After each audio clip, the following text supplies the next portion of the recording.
दोस्तों नमस्कार। एक नाच गीत सुनाने जा रही हूँ। अच्छा लगे तो कमेंट में बताइएगा, सब्सक्राइब करिएगा।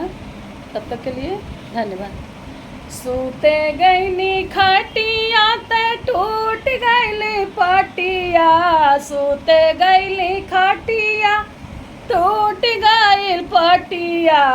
आई रे माई, आई रे माई, बलमू ले लाया अंगड़ाई।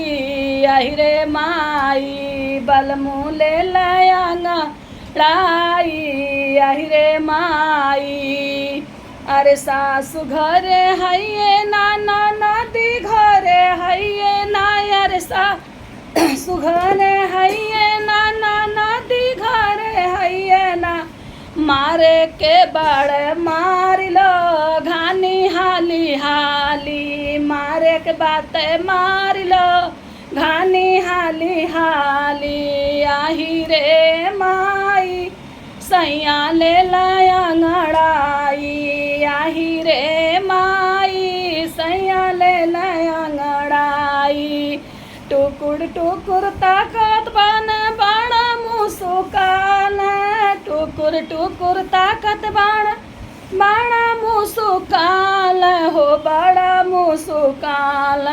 अरे खीस बर ऊनहू के, खीस बर ऊनहू के जाई दिन खाली। खीस बर ऊनहू के जाई दिन खाली। आही रे माई, बलमुआ ले लाया अंगड़ाई। आही रे माई, आई जई है सासुआ हो, आई जई है ननदिया।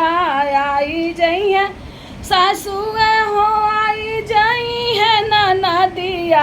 आंगनवा बीचे होए, आंगनवा बीचे होई जई है खूब हो लड़ाई। आंगनवा बीचे होई जई है खूब हो लड़ाई। आही रे माई, बलमुआ मोर ले लाया अंगड़ाई।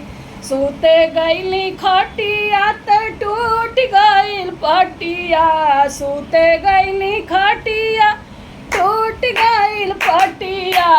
आही रे माई, बलमुआ मोरा ले लाया अंगड़ाई। आही रे माई, बलमुआ मोरा ले लाया अंगड़ाई।